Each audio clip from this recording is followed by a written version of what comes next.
نبينا محمد قد أرسل للعالمين رحمة وفضلا.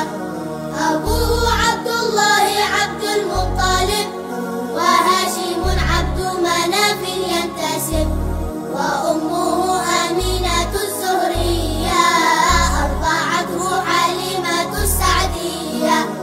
مولده بمكة الأمينة، وفاته بطيبة المدينة. أتم قبل الوحي 40، وعمره قد جاوز 60. و7 أولاده فمنهم 3 من الذكور تفهم. قاسم عبد الله وهو الطيب، وطاهر بدين ذا يلقب. أتاه إبراهيم من سرية، فأمه مارية القبطية.